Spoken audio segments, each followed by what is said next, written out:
नहीं दुख दल गई माता जी हमार बहिनी बसई छै दूरा बोल अपना सासुरा किया तू कदल को पागल सारा काबूरे समाज किया तू कदल को पागल रे यबला तीरिया नहीं तू कदल गई दूरा बोल स्वर हो समाज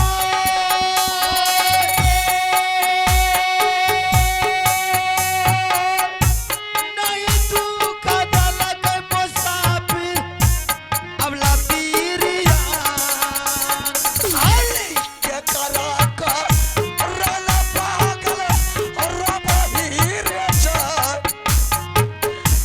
के करा कर हन रबही जा जारा रे बेटा छोटका दुलारुआ भैया दुनिया में जाए ओकरे कराना पागल बन फिर दुनिया भैया है रे सुनले पर गलबा पे री रे भाई सारे रे को साला पागल सु ना बचा गलई बिसरल सोगा याद रे दिला बिसरल सोगा याजू याद आया भाई हमारा पागल है क्यों रो रहा है और क्यों दर बदर का ठोकर खा रहा है ऐसा कौन सा गलती तुम माँ बाप का किया या ऐसा कौन सा गलती तूने शोर समाज का किया कि तुझे मार पीट करके सारे परिवार घर से भगा दिया। अगर तुझे सारा परिवार मार पीट करके भगा दिया पागल तो तू अपना सही नाम पता मुझे बता दे। मत रो पागल मत रो पागल। अगर तू सही नाम पता मुझे बताया चल मैं तुझे अपना पास ले जाऊंगा। कहाँ गए पागल बोलो क्या तुम्हारे माँ पिताजी का नाम है?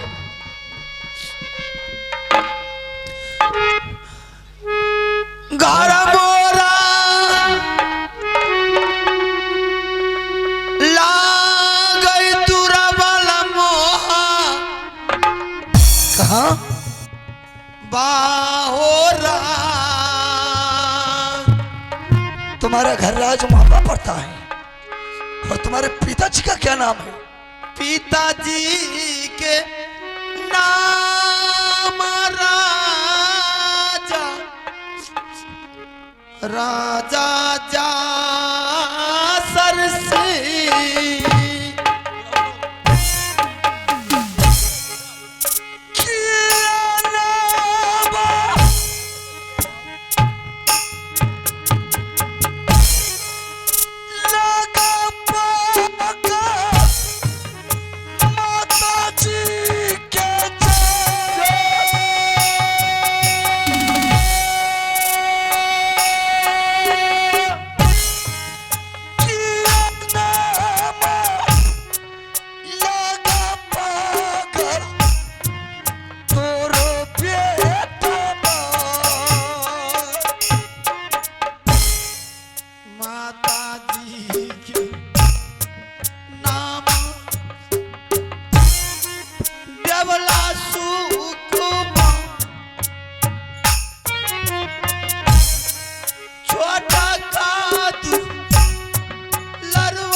नहीं छिया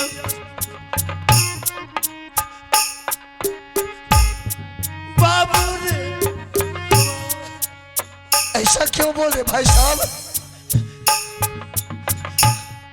छिया रे का साहिबा ये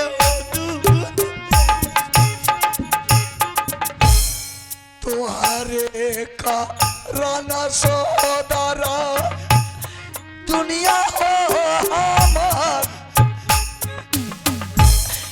दुनिया या नहर भैया रही हम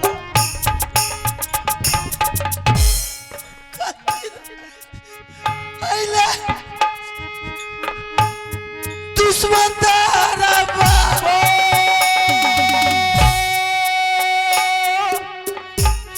तू समान छिया बाबा अब तो सब दीना मान रहिया पिता के समान मर गए ताऊ जे मान रहा बेटा के समान।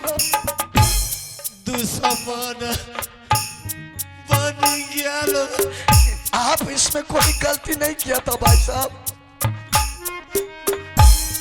भैया रे दुश्मन बन गया तोरा भैया सब दीना रे मान रहा बेटा के समान। हम मान रहिया पिता के समान। टके जा बाबा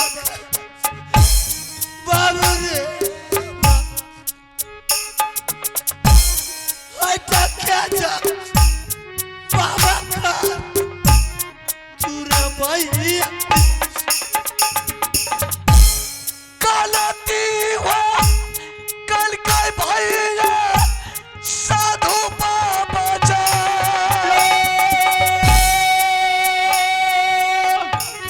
गलती हो कल के भैया साधु हो महात्मा।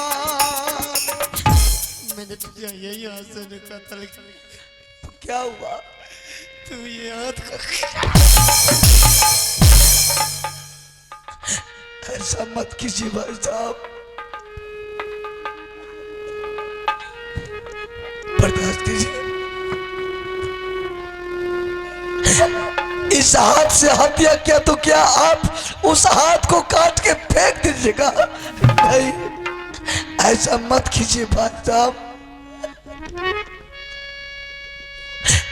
चलिए अब कुछ नहीं होगा, अब सब कुछ ठीक हो जाएगा भाई साहब।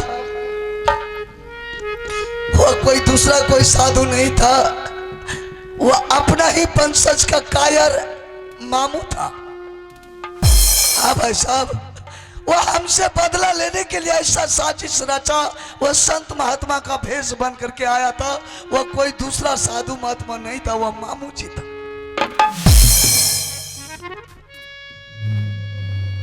अपना होश में आइए, अपना आवास में आइए। कोई राजमाबा में नहीं है भाई साहब, सारा परिवार कलट बिलट गया है। राजमाबा बिल्कुल सूना पड़ा है, कोई नहीं है।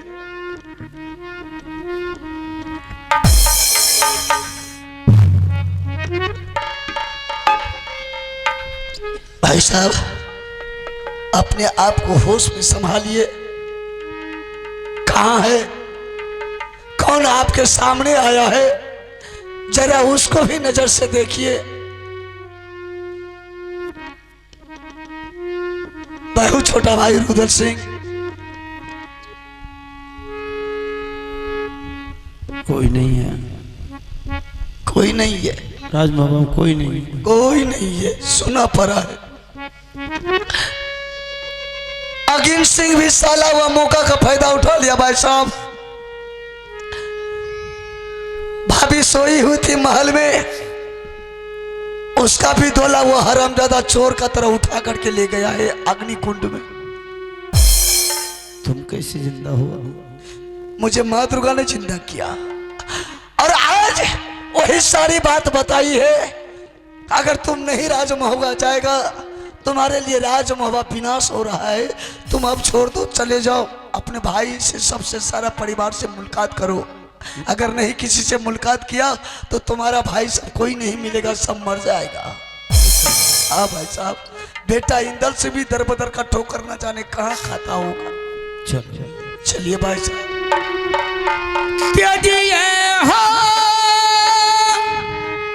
फिर आवाज इस जंगल में दोबारा आ रहा है।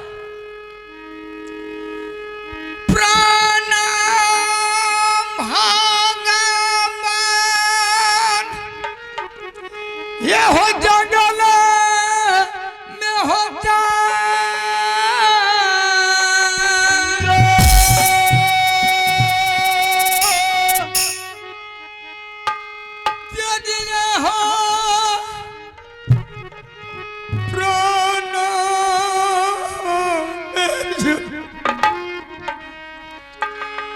यही हो जा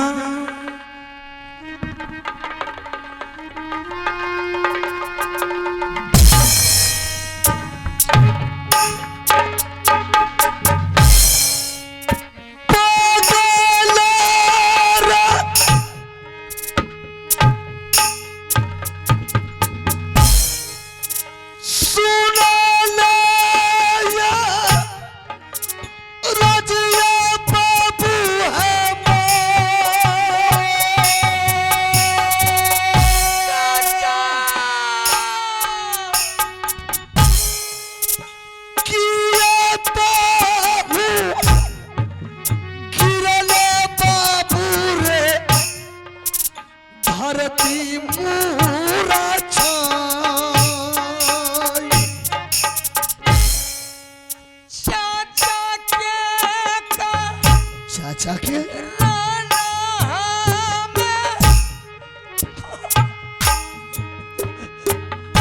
इंदल सिंह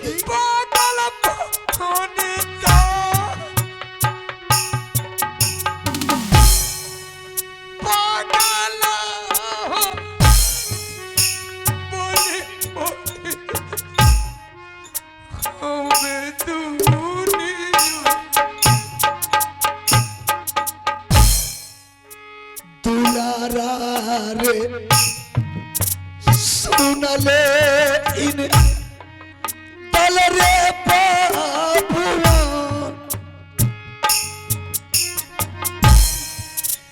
देखिए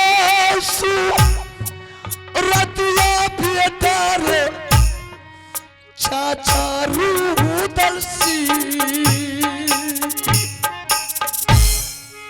करिया पार इंदल सिंह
चाचा तुम्हारा मिल गया बहादुर, चिंता मत करो। नहीं आई हो तू लरुआ बेटा, हम हो चाचा जी के। कहियो रे कु साला बेटा चाची जी के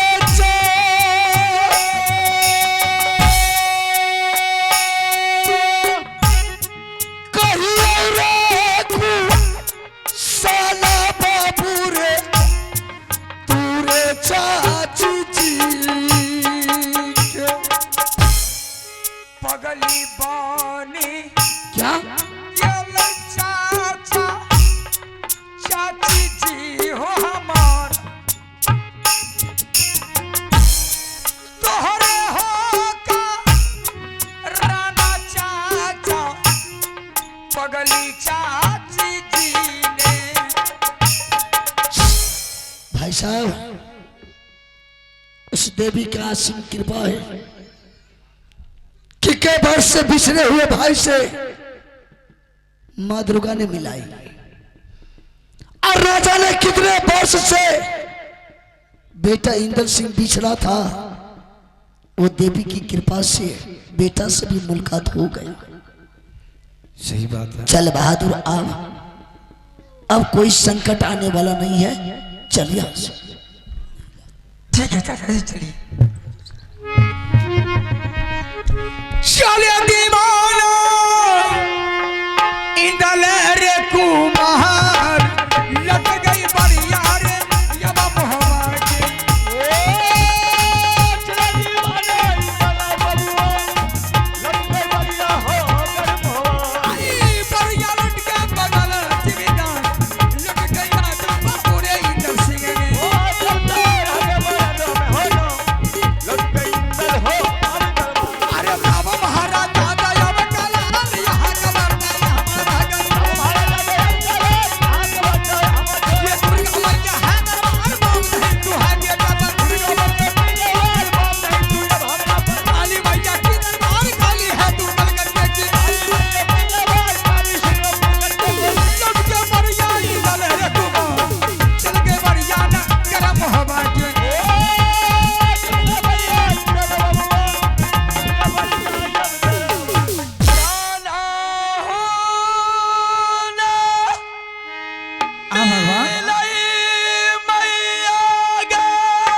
इंद्र सिंह, मैंने चाची का आवाज मेरे कानों में आ रहा है। जरा इस आवाज को बहादुर सावाद लो कि ये आवाज किसकी आ रही है। स्वामी जी का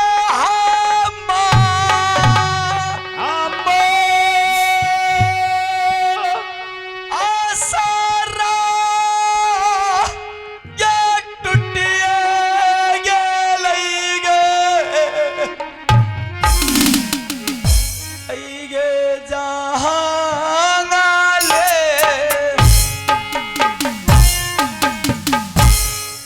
सुन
प्यासिया हरे जागलई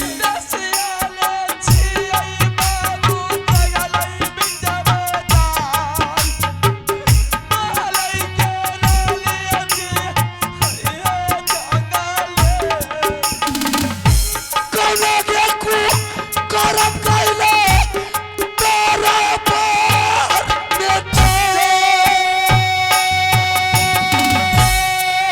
कौनो के लतिया बेसिया के कैले ही महलई कोनो ने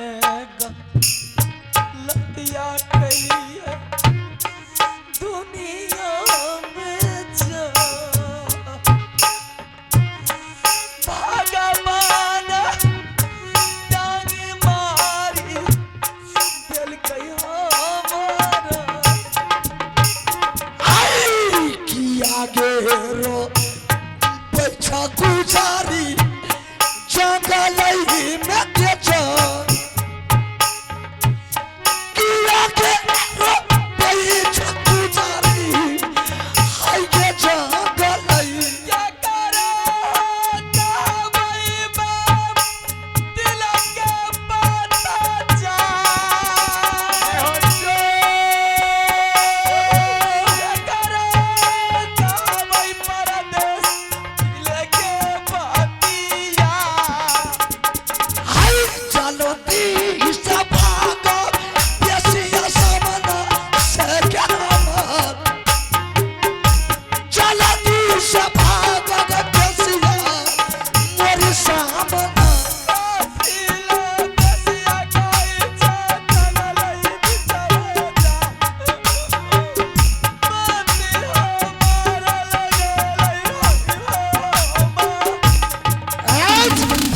इंदर सिंह चाचा जी ये विषमोहनी वेश्या कोई आ गई है अपनी माया की जाल में तीनों बाप बेटा को फंसा करके जान मारने के लिए। इस वेश्या को बोल ऐसा